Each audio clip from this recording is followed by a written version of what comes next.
We're live. Hello. Hi, everybody. If you're watching, welcome to the This Is Not Therapy Hour. My name is Marie, and I'm an executive functioning coach with Effective Artistry, which is a neurodiversity affirming therapy practice based in Northbrook in Illinois. I'm joined as ever by Brandon Tessers, Clinical Director of Effective Artistry, and Caitlin Miller, therapist at the practice. Hello. Hello. Good to see you both. Nice to How are see you both doing? Good to see you. Doing all right. I'm working from home today, which is why Caitlin and I are in different setting than usual. Caitlin is in the office, but usually we both are in my office when we meet. So she's in her own office because there's been illness in my family, but I'm doing all right. Yeah. How are you? I'm doing okay. I I didn't get much sleep last night, and I just had like a good experience earlier today, but it was, I don't know, just coming down from it, and yeah,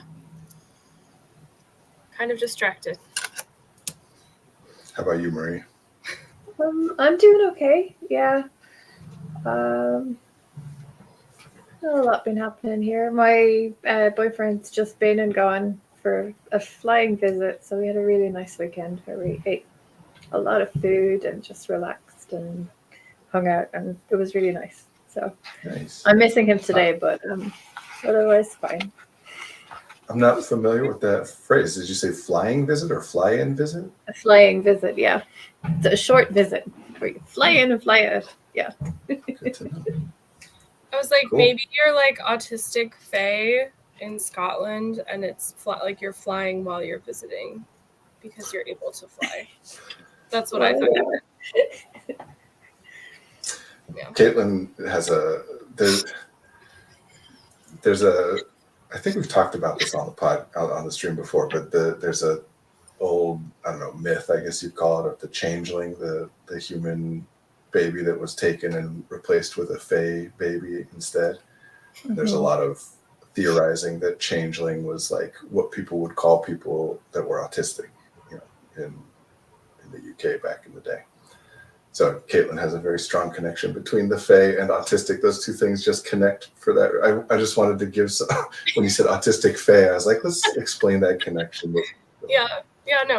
No, I'm honored for you to be my translator, Brandon. You're a great translator. Probably like the best there is. So yeah. Just reminded me of something I totally forgot to do. Well, thanks. We have a saying in Ireland, if somebody is lost in thought or kind of zoning out, and it usually refers to children, that they're away with the fairies. So the fae have been and taken them away and left the changeling behind, I guess. So there you go. Yeah. My favorite phrase for that is staring into the middle distance. I have no idea what it means or the origin, but I just love it. It sounds like Taoism or like Buddhism, Zen Buddhism. The middle path, middle distance, meditative stance, whatever. Yeah. Maybe. Anyway, did you finish the like bringing everybody on board stuff, Marie? I don't. No, I just wanted to say, if you're watching, it's your first time here. The show is called This Is Not Therapy. So just as the title goes, it's not therapy, but it's a chance for you to ask questions of Brandon and Caitlin. So you can pop a message in the chat. Just be aware that if you do leave a message in the chat, it will come up under your username, whether you're joining us on Facebook or YouTube or Twitch. So just be mindful of that. It will be a public post. But Brandon and Caitlin will do their best to answer any questions you have in relation to neurodiversity, mental health, or anything else connected to therapy. But it's not a therapy session. It's open office hours. So you've got a question, feel free to ask, and we'll do our best to answer. I think that was everything. Yeah. Great. Thank you. Yeah, last week we had a fun conversation. People in the chat were asking questions about like spirituality and stuff. So we had a very fun conversation talking about,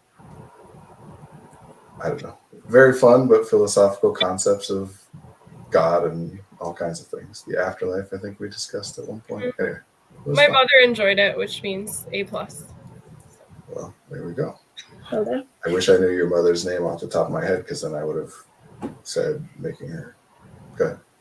Karin, but it's like it's German, so it's like Kachin or whatever. But I never, so I just do the American thing. But yeah, but it's the like Does German. anybody use the German pronunciation of her name? Yeah, my uncle and my grandmother, and my grandmother's first language is German, so it's so much more beautiful that way. Honestly, names have always been, I've been intrigued by this particular like pronunciation of names, because a name I would think anyway, it's up to the individual whose name it is to determine what's the like correct pronunciation. If you pronounce it the way that they want it pronounced, then it's correct, you know? But there are those questions that come up of like, well, really it would be pronounced, you know, in the original language it'd be pronounced whatever. I don't know, I just always find that interesting. I mean, people having the final say over their name and how it's to be used and whatever, I think is important. Anyway, Well, not I a think point. one of the things with the pronunciation of her name is I don't think many people can do a proper German R, so it's kind of like, okay, we'll just do whatever. I don't know. Well, what does she say? How does she pronounce it? Let's change the subject. Okay. That's a All great right. question. No, I do want to ask her these things. I don't think I've ever talked to her about it particularly, specifically. I mean, my mom's name is Nia and my dad's name is Fritz with an S. So I have a history of uncommon names, I guess. My mom's full name is Virginia, but she goes by Nia as like that's her name. No one calls her Virginia. Nia is not like her nickname; it's her name on everything, and she spells it N-E-A instead of N-I-A, which is what it is at the end of Virginia's N-I-A. And I don't know actually the full story on why she spells it that way or not. And then my dad is Fritz, but Dutch, not German, and so it's an S at the end instead of a Z, and that confuses everybody. Lots of fun name stuff. Tessers I love as my surname because it is ethnically ambiguous. Nobody can, and because I am ethnically ambiguous, people are like looking for clues, and they're like, that name does not tell me who, you know. It's Dutch, if anybody cares. Tessers is Dutch. Anyway, names, whatever. What are we going to talk about today? What's on people's minds? In the chat, or like us humans? Yeah, us, anybody. I don't see anything in the chat yet, so. I'm going to try to take away my ability to see myself. Is that possible on Twitch? I don't know. I don't see it. Never mind. Let's leave it. Distracting. I always have the self view on.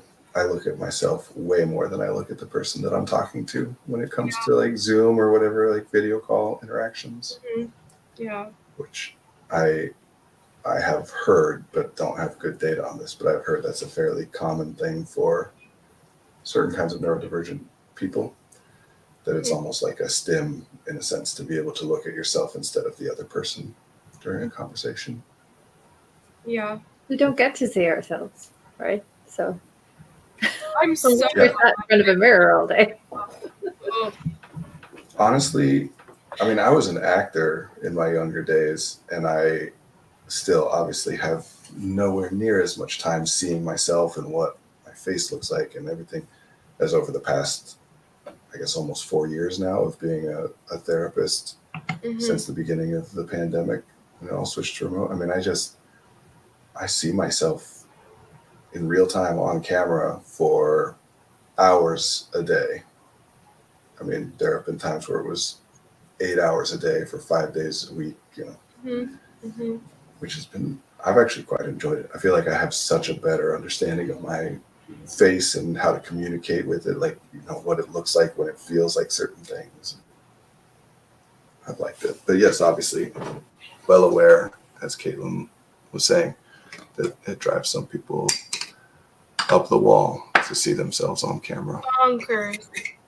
Yeah, you know, it's funny when I was doing, I'm going to try putting this. When I was doing opera, can you still see me? Okay, there we go. I fixed it. When I was doing opera, I wouldn't actually practice the acting in a mirror because I would always act so much worse. I would practice the acting through physically moving my body without looking at myself while I was doing it, and then that would always be the best acting. I would like feel it internally, and then it would like manifest as though I was the person feeling those things. But I did not watch myself. It's not an uncommon thing for performers to like, including very famous ones that refuse to watch their own performances. Is No, I would practicing watch acting? performances ex post facto, but like preparing for them and stuff, it just always messed with my head to like see the facial expressions, to see the movements, just because then it would be like, well, it could be a little bit more this way or this way, like so much analysis. Is practicing the acting in the mirror, is that a common practice in opera? I don't know. It can take different forms, but what I was thinking of is like practicing an aria that you would use for an audition. You essentially have to like stand by a piano. And so there are various types of physical movements that were typically allowed within opera that would show different emotions and also be appropriate to the aria and the opera and the language. And so it was almost this dance of like in like the belly of the piano, like how much do you move, how much do you not move? And then a lot of the old school teachers would be like, don't move, it's all about the voice, it's all about the face, it's all about the posture. And then other people were like, moving makes so much sense, that's a much more natural thing. And so yeah, so they often encouraged people to practice in front of a mirror if you were practicing an aria. And then also sometimes with operatic staging, they would like take a video and say, hey, when you're doing this aria and you do this specific thing, it usually blah, blah, blah, blah, blah, like looks weird, essentially. Interesting. But singing and acting opera is very interesting because it is not the pace of a sentence. So you can like say this profoundly dramatic thing over like 2 minutes and it's technically a sentence, and so it's just like it's so archetypal. Hi, Brandon. It is. There's a lot of commedia dell'arte kind of in that operatic world. I had never heard, in the acting world, I've never heard anyone like practice acting in a mirror. That's the kind of thing that generally like people would be advised to stay away from. Mm-hmm. So it was interesting when you said that. Yeah, I've had people do a lot of like self tapes and then watch it and then, but like not watch themselves in the moment. Especially these last few years, every audition is you tape and send it in. So anyway, I mean, I'm happy talking about what we're talking about, but I also feel like I might have gotten us onto like a particular sidetrack. What do we want to discuss today?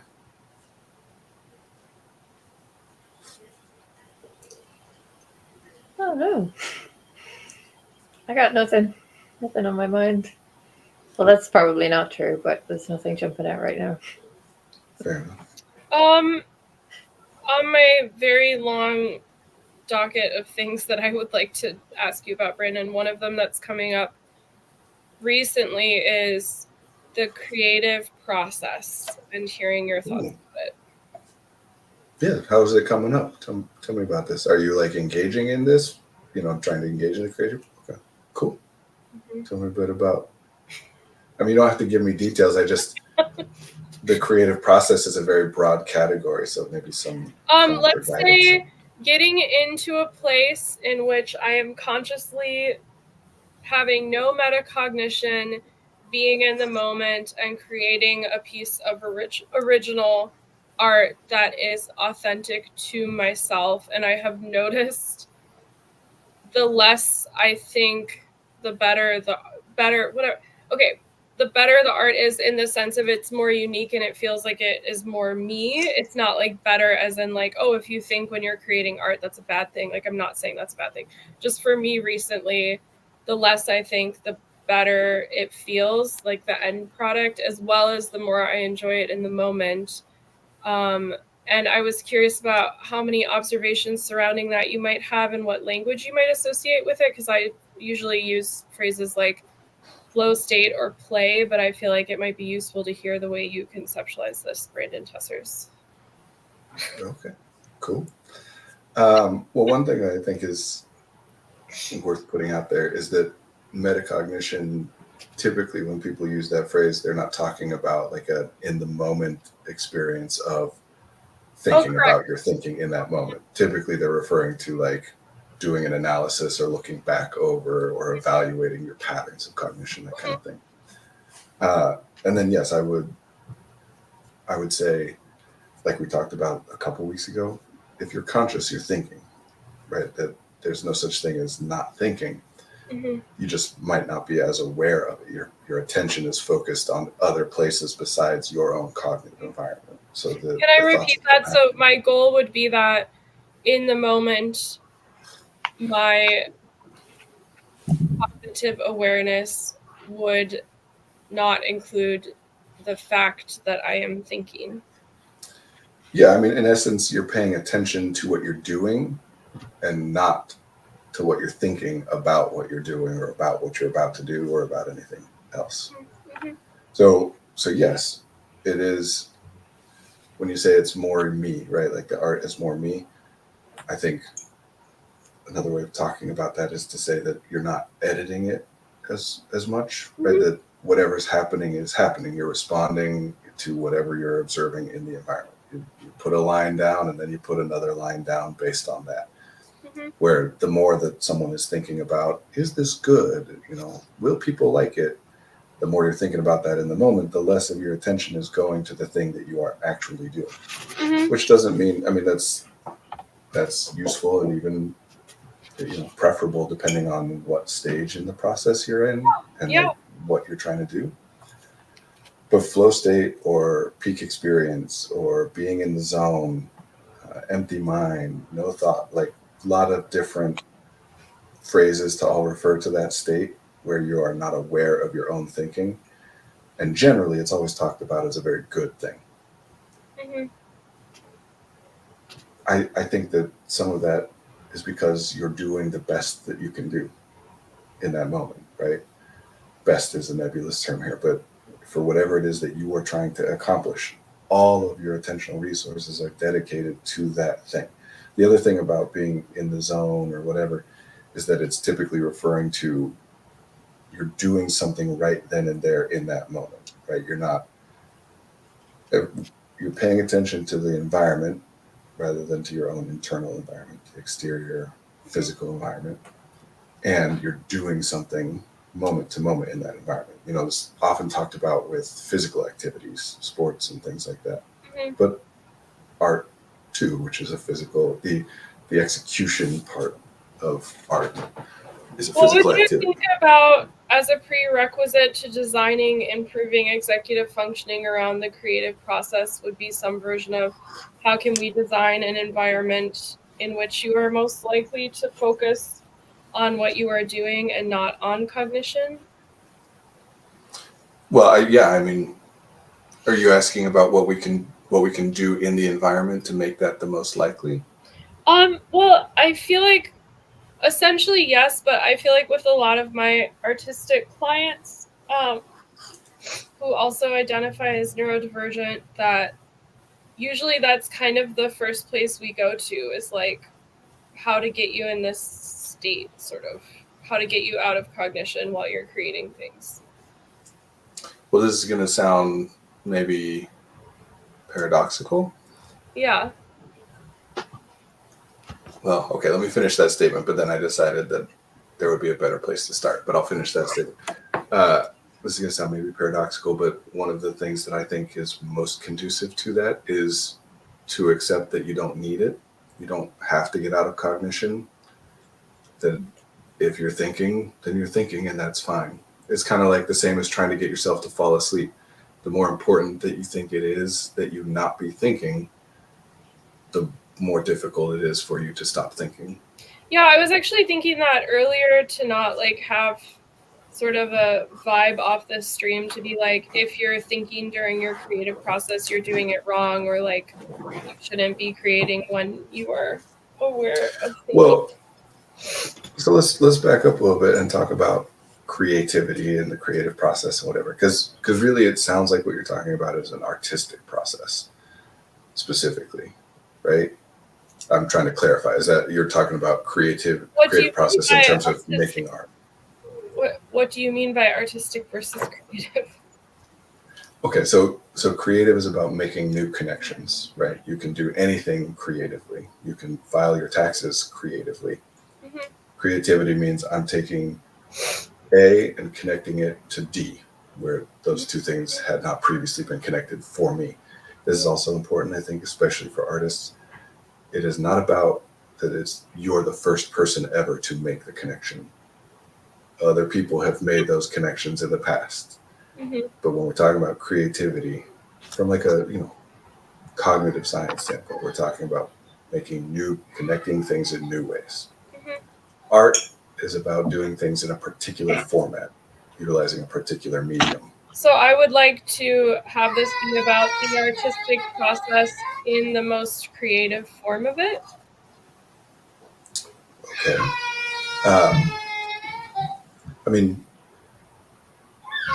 art is creative. Yeah, he's going down for a nap and apparently unhappy about it. Oh. Why do I have to sleep, Brandon? Yeah, he likes to stay up.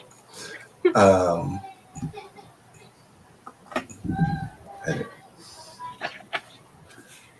Sorry. So art, the artistic process it involves creativity, for sure.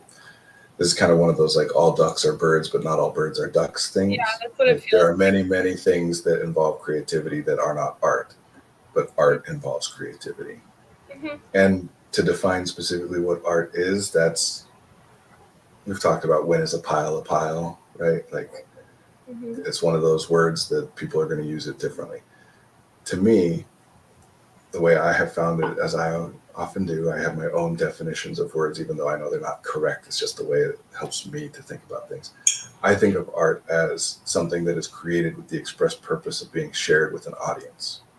That the difference between doodling and visual art is, am I doing this with the idea that other people will be impacted by it or interact with it or observe it at some point? Mm-hmm. Mm-hmm. And that doesn't always happen, right? Like I might be creating something with that intention and never end up finishing it or putting it out to people or whatever. Mm-hmm. But that intent is part of what makes it art as opposed to just journaling or whatever other thing it might be. Okay. Which isn't to say it's better. But yes, the artistic process is always going to be creative. But I am talking about the artistic process then, specifically composing music with piano and voice, as well as creating ceramic objects. Yeah, I like this. Actually, at one point I was like pretty deep into designing like a workshop series, like an artistic process series that I was trying to like, have one meant for visual artists, one for writers, one, whatever. Mm-hmm. And did you see my messages about, did you read the thing about Molly, EAC or whatever? Yes. Okay. I think I read most of it. Caitlin's referring to, I've been out over the last week. I've been working from home and some days not working very much. Last week, my son came home from school sick. We took him to the doctor the next day and they said he had strep. And then the following day, the other test results came back and he also had COVID and influenza A. Poor baby. All three at the same time. So for the past week, we've had various things going through our family. And Caitlin, when she said messaging, we used like GChat, Google Chat to message within. Yeah, and I had just messaged you with something about, doing like more art groups or stuff like that. So that's why I was like, oh, this is a fun topic to come up today. Yeah.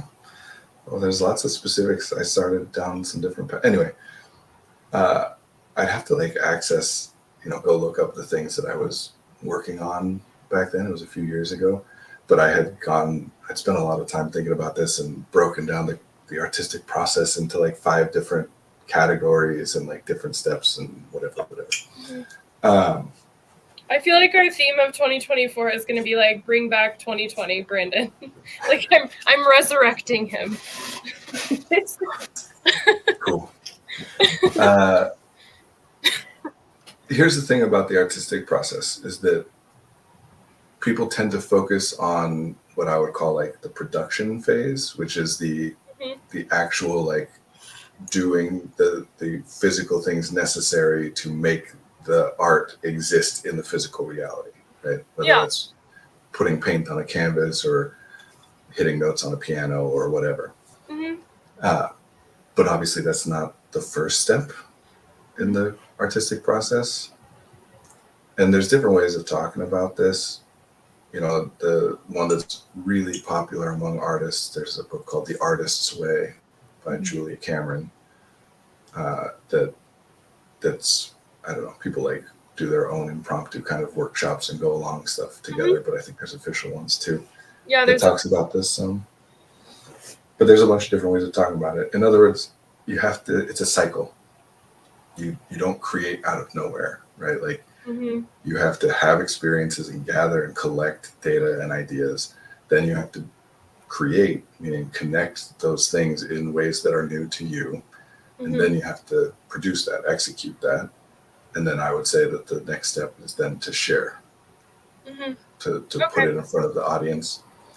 And then it cycles, right? Putting it in front of the audience is when you're starting to get more information, more data, and then you go and you create and make new connections, and then you produce, and then you share, and so on and so forth. So, as I like to do a lot of the time, I'll talk about it depends on what you're trying to do. Particularly with art, there's two different ways that I would generally suggest to people to start this process. One is if you know what you're aiming at, not necessarily like what piece, you know, what is it that you're trying to create or produce, but what purpose you're aiming at. You know, if you're trying to paint something that you can sell, if you're trying to work on an audition piece that you want to be able to go do, you know, if you're just making something for fun for your friends and you enjoy whatever.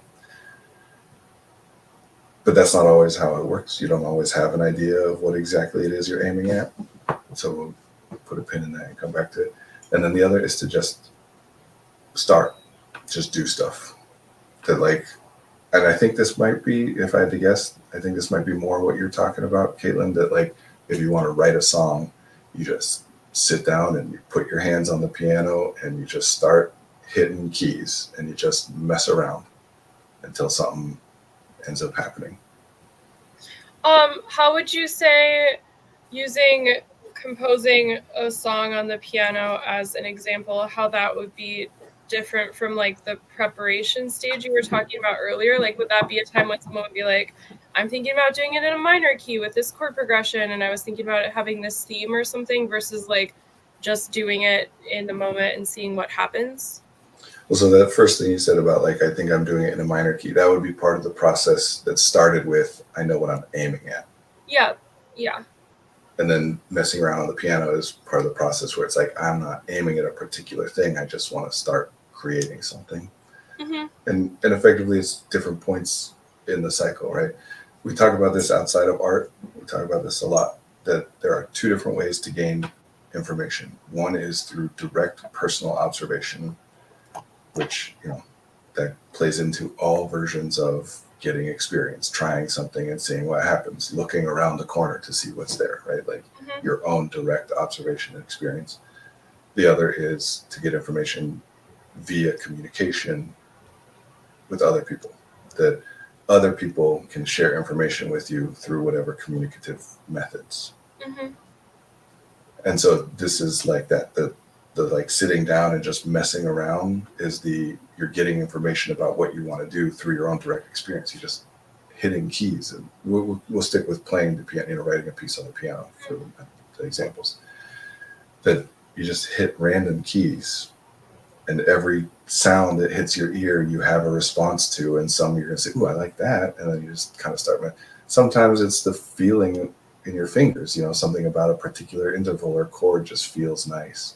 Or holding and sustaining it for a while. So that's that way of getting information by just direct personal observation and experience. If you're doing what I call ideating, which is the like cognitive, creative portion, the coming up with the idea of the art.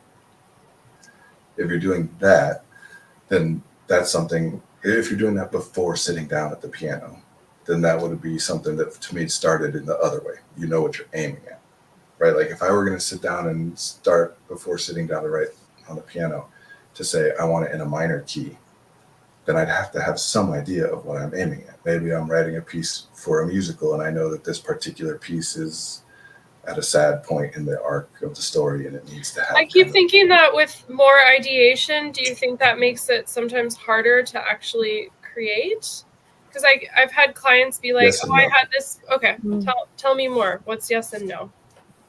I think the longer you're ideating, the harder it is to transition from ideation into what I call execution, which is the part where you have to actually like put the stuff out there. That totally applies to someone I know right now. Which is also, again, not specific to art or creativity. Just the more you think about something, the more difficult it becomes to actually go put that into practice. Mm-hmm. As it should, right? Theoretically, the reason that we would think about something a lot is because it's very important to get it done in a particular way when you do it. That messing around and experimenting and learning by trial and error is not a great way to approach that. So that's why I'm thinking about it so much. Yeah. A lot of where people, I think, get stuck, again, not just with art, but in a lot of ways, is when they're treating things where trial and error is the most efficient way because the cost of a failed experiment is so minor as to be negligible. Mm-hmm. They're treating that as though it's something where it's like, if you get it wrong the first time, you're going to die. So you better think about it for a long time. And so, of course, the more we think about something, the more that we drive into ourselves like, okay, until I have the right idea, I can't go. Mm-hmm. Otherwise, if we didn't think that, we would have gone already. I think that has... I'm really hesitant to say this, but this is just authentically what's coming to my mind. I think that process has wasted 7 years of my life. Yeah, I get that. I get that personally. And I'm really careful. I challenge people when they say things like wasted time, but it was just like the thing that came to mind. Yeah, so there's this funny thing in economics where like what something is worth is defined as what somebody is willing to pay for it, right?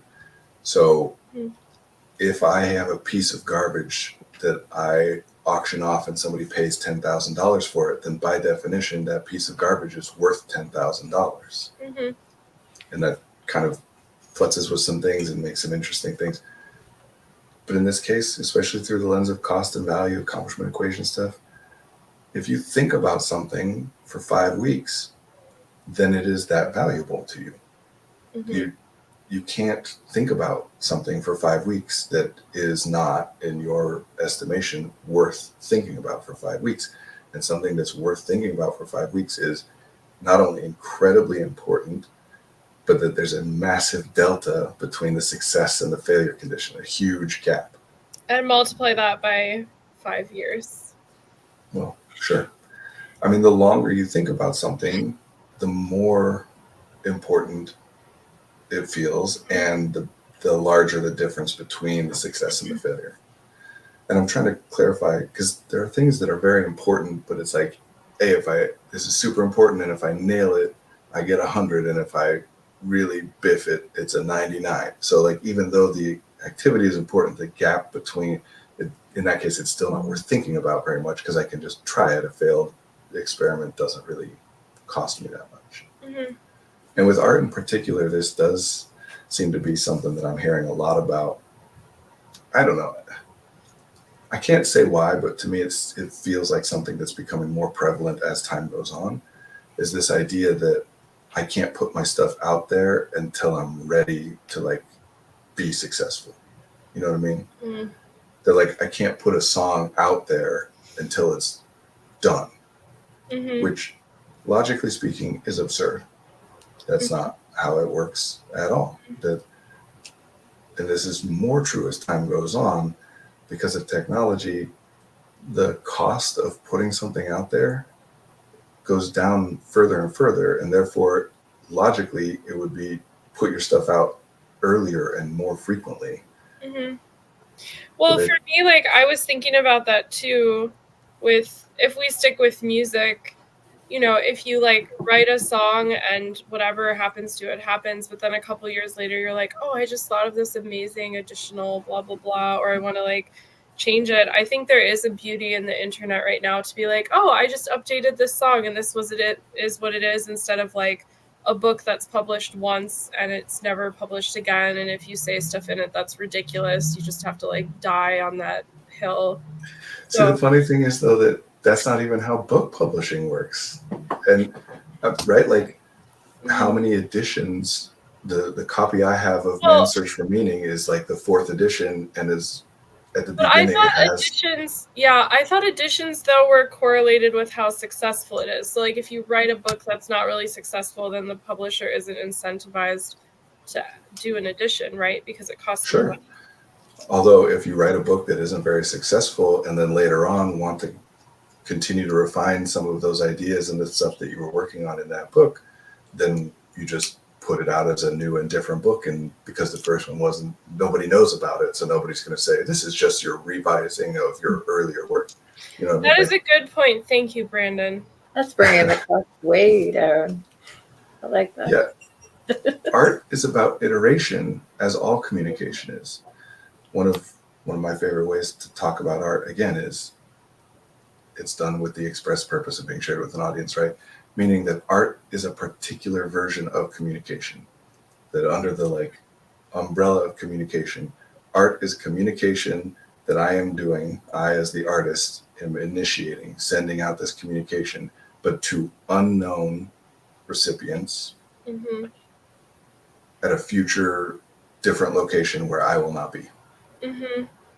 So it's still communication, but it's communication I'm sending to people I don't know who they are. Mm-hmm. As opposed to like, you know, in school when you're taught to write, you're taught know your audience, right? Like pick who you're writing to, write to your professor, whatever. And that's advice that's shared in art a lot. Mm-hmm. In the sense of like what we were talking about before. If you're going to ideate first, if you're going to think about, okay, I want to create something specifically for all those kids out there that are such and such, right? Like Mm-hmm. it helps you kind of, because I said yes and no on the ideating makes it easier or harder. The other part, I was talking about how it makes it harder to shift into actually doing stuff. But the part where it makes it better, easier, is there's a quote from a guy named Mark Rosewater, who's been the head of design for Magic the Gathering, the card game, for 20 or 30 years. Before that, he was a television writer. He says, restrictions breed creativity, Mm-hmm. which is true. It's kind of a different version of saying necessity is the mother of invention, Mm-hmm. right? That if Yeah. if I say to you, Caitlin, go and write a song, well, that's okay. That's a lot. That's hard. It's difficult to know where to start. There's so much to do. But if I say to you, Caitlin, go and write me a song, but only using notes from these 2 octaves on the piano, Mm-hmm. Yeah. then all of a sudden it becomes easier to start taking action because you have some parameters. Mm-hmm. So that's the yes and the no. It makes it harder to actually start doing a thing, but it makes it easier to come up with ideas of what to do. So then do we just find a balance? Well, I mean, yes, in effect, we do. But it also, if we're trying to optimize it, again, it depends on what you're trying to accomplish. Mm-hmm. These different things are best addressed in different ways. That Mm-hmm. if you're trying to sell something, Go ahead, but sorry. If you're trying to sell something? if you're trying to sell something to an identified audience, like you know who it is you're trying to sell to, then yeah, you should do, I think optimally, you would do a lot of gathering information via communication rather than experience first. Mm-hmm. But different art forms and their industries are handled differently. You know, how to make it as an actor is very different than how to make it as a musician. Mm-hmm. What do you mean by make it?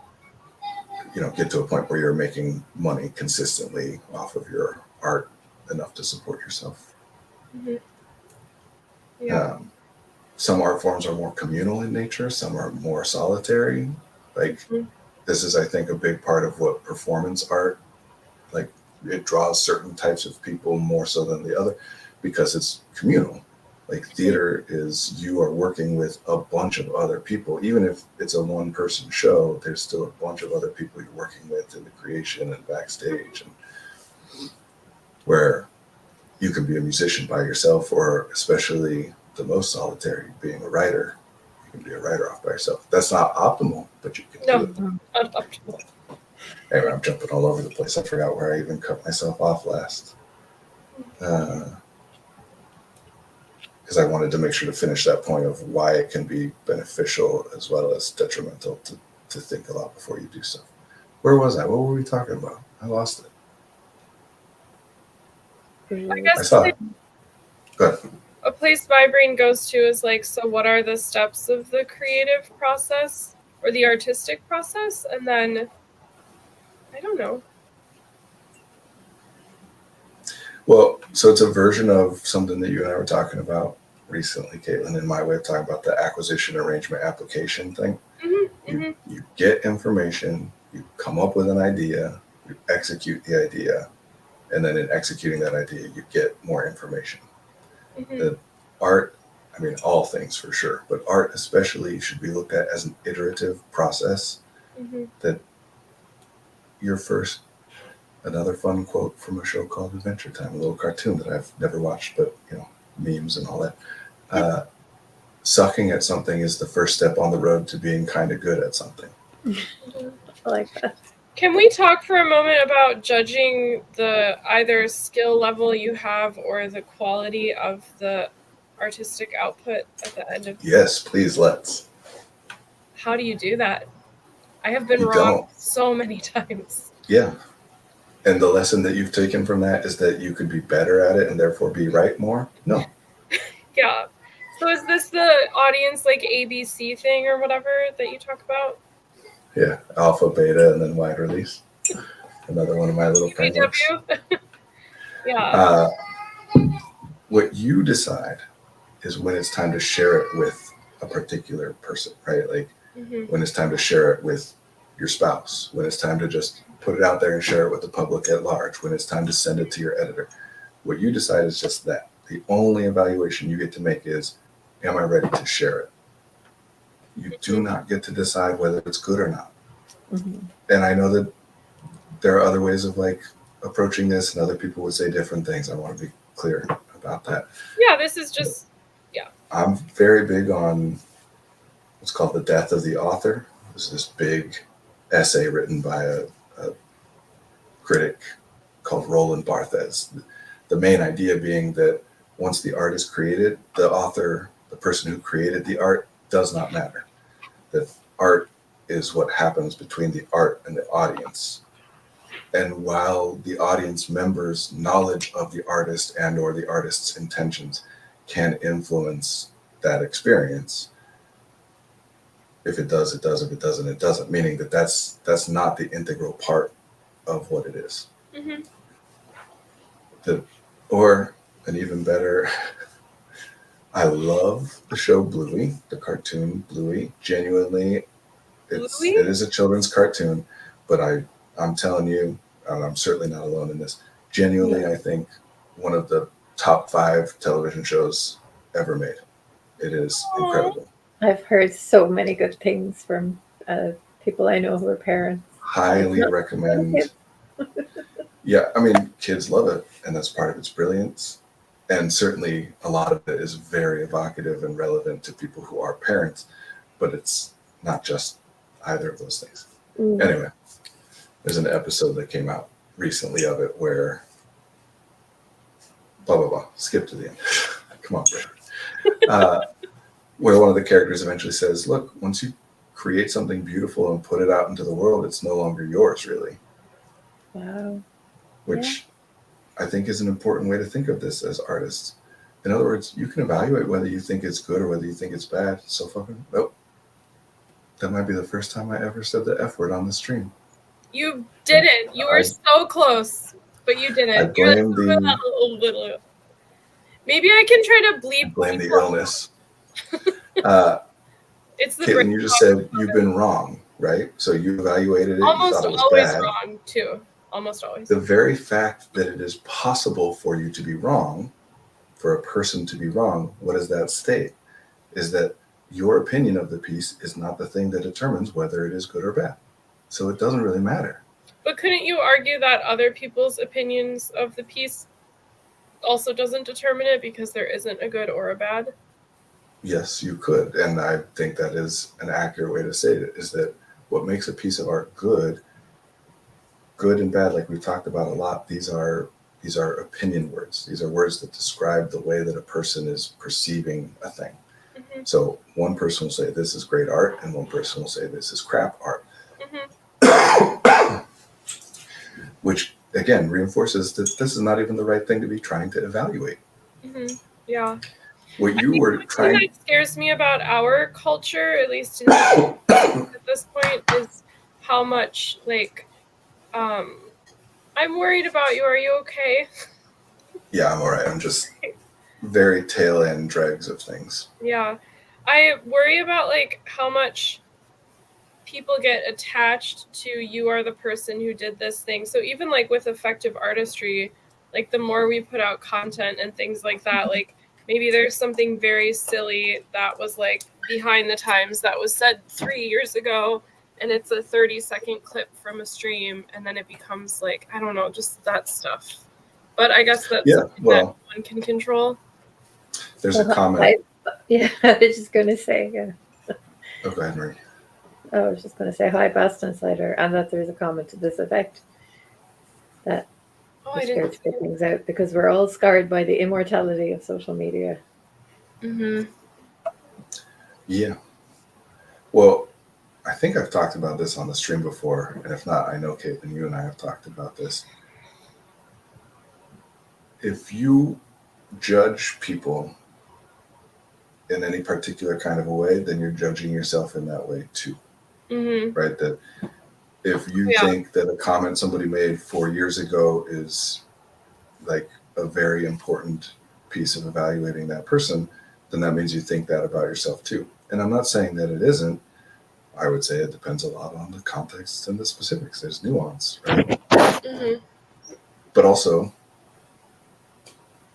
you don't learn. Mm-hmm. You don't do something, you don't learn. Mm-hmm. So, to me, the thing that is difficult about being an artist is not the skill required. There are tons and tons of examples of people who've become very successful artists, not just financially and culturally, but in terms of creating art that was very impactful and relevant for many people. There are tons of examples of people who have been very successful that are not very skilled at all. Right? The entire punk rock movement, one of the kind of founding principles of punk rock was you don't have to know how to play your instrument very well at all. You can just channel your anger through that. Mm-hmm. It was almost a requirement to be punk in the beginning, was that you don't know how to do anything but slam a few power chords, and that your singer doesn't hit the right notes and whatever. Mm-hmm. Skill is great, but there's also what would often be called motel art, where the art is very skilled but doesn't have an impactful interaction, or people don't have very impactful interactions with it. In other words, you don't know what people are going to like or aren't. And I think there's this survivorship bias, this cognitive bias, survivorship bias of we're evaluating.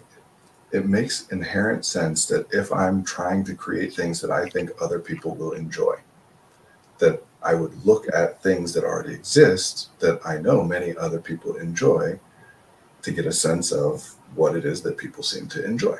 Mm-hmm. And that's not optional, right? You're exposed to things as you move throughout your life. Mm-hmm. Your language is founded by blah, blah, blah. So that's great. But then we have this survivorship bias thing where we're only looking at the end result of the people who got to that point. Mm-hmm. We're not looking at the people who didn't get there, and we're not looking at the earlier failed efforts of the people who got there. We're only looking at the later successful efforts. Mm-hmm. It's iterative. Mm-hmm. Every single artist will tell you that they think their more recent stuff is way better than their early stuff. And like we've talked about, there's different ways to phrase the same thing. But the statement, my recent stuff is much better than my early stuff, is the same as the statement, my early stuff is not nearly as good as my recent stuff, right? Like no artist creates something. I keep getting stuck in this, which to me doesn't make any sense, because this to me sounds like a person like managing, like, I don't know, a famous like Adele or something. But I'm thinking, oh, well, if Adele comes out with an album that isn't widely received well, then although her process is technically iterative, if she does a series of stuff that people don't care about, then eventually she just fades away and dies and crumbles. She's Except she doesn't, right? Yeah. Like you can become less famous without dying. Yeah, that is a very good point. Because I'll have clients, and I think that way sometimes too, where like if you do something really good, then the next thing, oh, Elizabeth Gilbert, there was like an interview after her Eat, Pray, Love book where she was like, I was literally frozen for I think a year in writer's block because she was terrified of publishing the book after Eat, Pray, Love because she was nearly completely sure it would not be as successful. And I think it wasn't, but I think the one after that was as successful or something. And so yeah, what was it called? So it wasn't, right? Because we all know Eat, Pray, Love. Oh, that's such a good point. Yeah. But also this woman was being interviewed after at least 2 more successive attempts, which weren't as successful as that earlier one. Mm-hmm. It's honestly the most common part of her thing. point, just to be clear, was that like it's not a bad thing and it's okay. Like she wasn't trying to say like, so therefore never write another book or something. Right. And that's reinforcing the point I'm trying to make here about evaluating good or bad is not only not doable, it's actively harmful to the artistic process. Yeah. Because the more you, including someone who has released a book to wide acclaim, right, the more you start to evaluate, is what I'm creating right now good or bad? You can't create. You can't make art that way. Mm-hmm. So it's illogical and it's unhelpful to think that way. Mm-hmm. You can make an argument that it's worth thinking that way, but you can't make an argument that it helps you to actually create the art. And really, you could probably count on one hand the number of, let's say musicians, the number of famous musicians who each successive album fans would say is better than the previous one all the way through their whole career. Mm-hmm. And That's even why those that phrase, the difficult second album, because the there's a weight of sophomore slump. like expectation. Yeah. I think even in that phrase, like the second album is probably usually like the third or the fourth, because usually the most popular one or the one that like puts people on the map is usually like at least number 2 or 3. Yeah, sometimes it depends. But I mean, either way, the fact that we can all have this conversation is indicative of the fact that like every single musician out there will say, I like our more recent stuff better than the earlier stuff. And all the fans will say, I like the earlier stuff better. Mm-hmm. Because this is a thing about that. People will look at a successful artist and who they are and the art that they create at the height of their success. Mm-hmm. And they assume, because of where the person who's evaluating it is, they're trying to figure out what to do and how to be in order to get there. So they assume they're evaluating it through the lens that the person who got there was doing the same thing. Meaning that Adele, to use your example, when she was 12 years old, was thinking, how can I get to be this very like powerful jazzy torch singer, whatever, and then aimed their efforts at becoming that. Mm-hmm. But that's not how these industries work. And how do they work, Brandon? Well, okay. We're going all over the place, which is fun. It's just that 5 minutes. how the art industry works. I mean, there are different industries and they work differently. Is different than the artistic process. Yeah. Which overlap, I guess. How it works is I create something and I put it out there. And like literally this stream. This is the philosophy behind doing this stream, what we're all doing every week. I create something and I put it out there. And maybe nobody sees it. And maybe one person sees it. And if that one person that sees it likes it, then they're likely, or more likely than they otherwise would have been, to come back and look at my second effort because they liked the first one. Yeah. If they don't like it, they're not going to come back and look at the second effort. Mm-hmm. What that means is that everybody who likes something you put out there sticks around and comes back for the next thing. And everybody who doesn't like what you put out there moves on. It does not actually cost you anything to have somebody observe something you created and dislike it. It costs you nothing. Well, I They guess already weren't going to be looking at it. the only example I can think of though is like kind of the people. I'm gonna try to avoid using the word troll, but also use it. People who will say like kind of awful things in comments or be really like inflammatory or derogatory. Like, I don't know. Isn't that technically a cost? And what could you do to your art to make it so that you are impervious to that kind of response? Absolutely nothing. If you are going to share your art with the greater public, which you do not have to do, you are allowed to be an artist who does not share their art with the wide public. You're Right, using like- the general you, right? Just general. I am, but Yeah. that makes it sound like it's relevant to you, so good for that. You don't. Like, one of the early things I put on our website back in the day was, you don't have to make art to be an artist. You don't have to hang out to be a friend. You don't have to be productive to be valuable. You are what you are, regardless of what you do. So you do it however it works for you, right? Like, especially when it comes to artists, people will say things like, yeah, I'm not really an artist, because they mean I don't make money off of my art. Like, that's the guiding principle. Humans have been singing and dancing and drawing in the dirt for millions of years, not because we are good at it or trying to be good at it, not because we're trying to make money or get better or develop skill or a following, but just because it is an enjoyable human thing to do. Having said all that, if your goal is to put your stuff out there to the wider public, then yes, part of what you have to accept, and this I realize is one of the things I cut myself off from earlier. I think the great difficulty in being an artist is not the skill of the like execution. It's in tolerating the discomfort of communicating to people that you don't know, that will misinterpret what you're trying to get across without you being able to clarify what you were trying to state, that will hate what you are trying to do. If you create something and nobody has any strong negative reactions to it, it's also likely that nobody has any strong positive reactions to it either. Yeah. So what does it cost you for that troll to say that? You can say it very difficult and painful emotionally, which is fair, but does it have to be? Well, it's not useful because it makes people hide.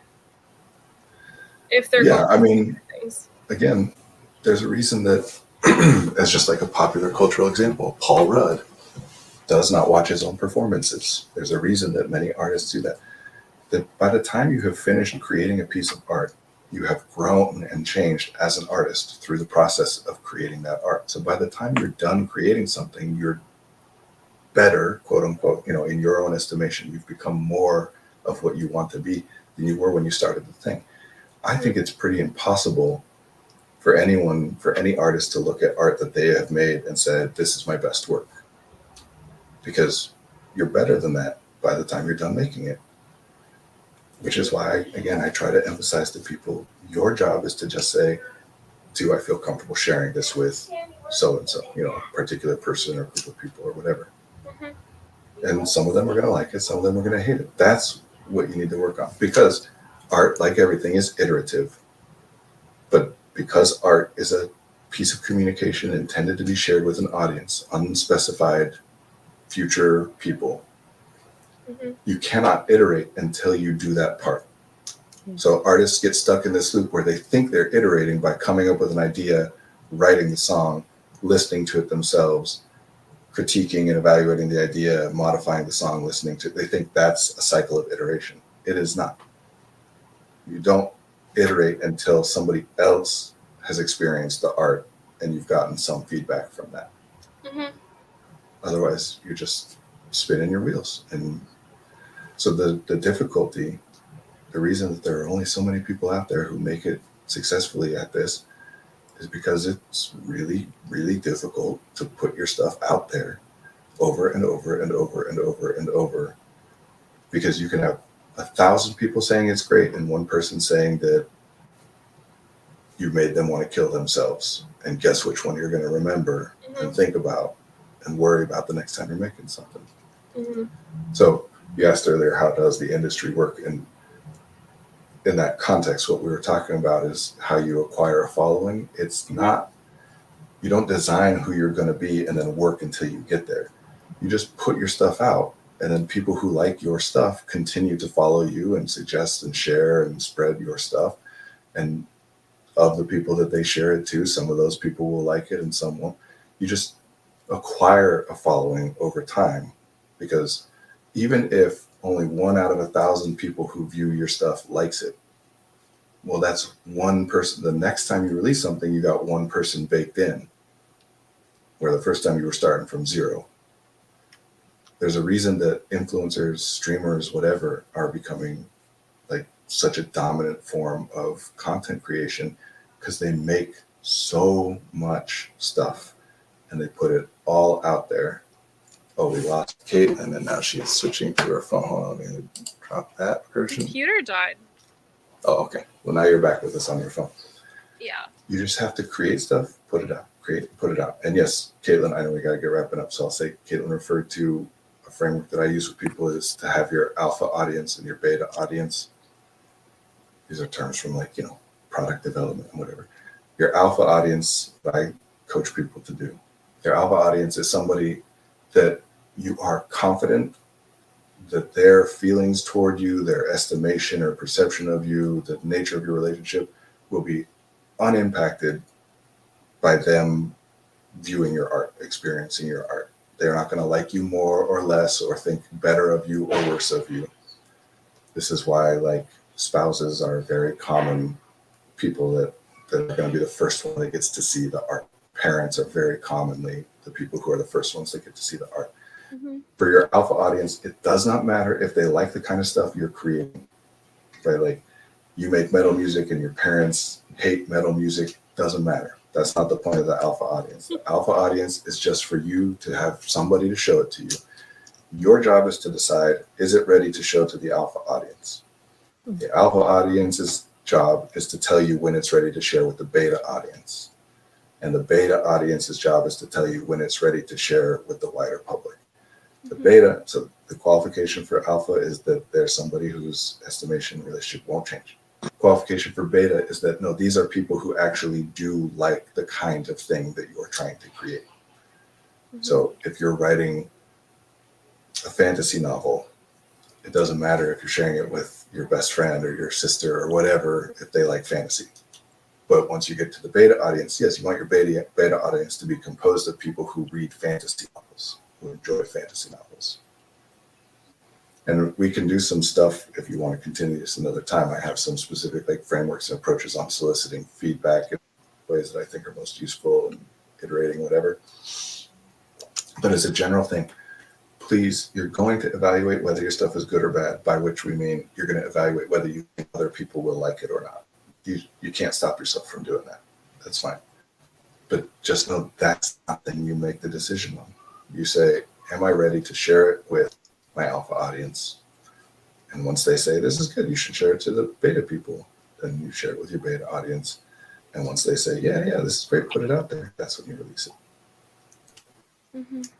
100% of the time, if someone is stuck with their art, they're trying to work on their art and they're getting stuck with it, they don't have audience.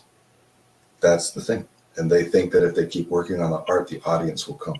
It's the other way around. That's like trying to have a conversation with somebody that isn't there. Mm-hmm. Yeah. It's literally planning out those arguments in your head that you're going to have with somebody later on. It will loop forever, stress you out and make you miserable. You have to actually talk to the other person. If your objective is to make art, you have to actually show it to people. Mm-hmm. And wondering whether they will like it or not gets in the way of that. Thank you for coming to the This Is Not Therapy. Thank you. Yeah, we can wrap up. Thank you. Yeah, it's been good. Thank you both.